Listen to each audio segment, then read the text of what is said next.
Une matrice référentielle, c'est un monde, un concept, c'est un univers à travers lequel on va grandir, évoluer, se découvrir, dans lequel on va vraiment faire germer des graines de conscience en soi.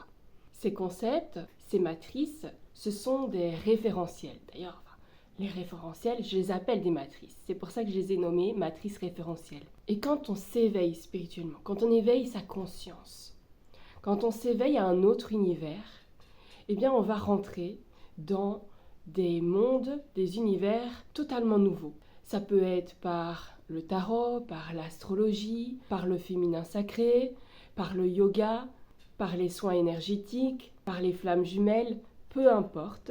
En tout cas, ce sont des portes d'entrée, ce sont des univers qui comportent leurs propres codes, qui comportent leurs propres références. Et donc, c'est un monde dans lequel on va évoluer. Et cette matrice-là, comme la matrice utérine, elle va nous permettre de nous développer à notre propre rythme. Sauf qu'à un moment donné, on est amené à en sortir. Pas pour rejeter complètement, vous pouvez, et en même temps vous faites ce que vous voulez, vous pouvez la garder avec vous, vous pouvez cheminer à côté. Cette matrice-là aura laissé une empreinte en vous. C'est comme Venom, l'analogie est là, peut-être un petit peu bizarre, mais c'est un peu comme un symbiote en fait. La matrice référentielle, elle agit un peu comme un symbiote.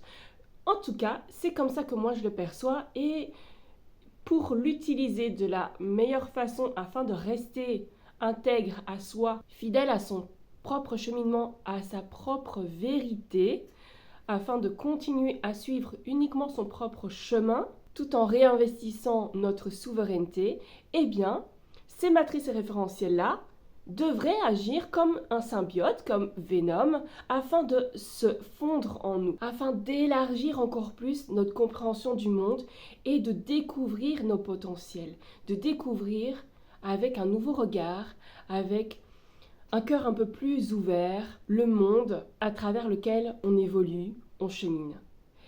Et donc, j'aime vraiment bien l'idée de Venom, mais dans le sens positif du terme, parce que, bon, Venom, il est quand même sympa au final, hein.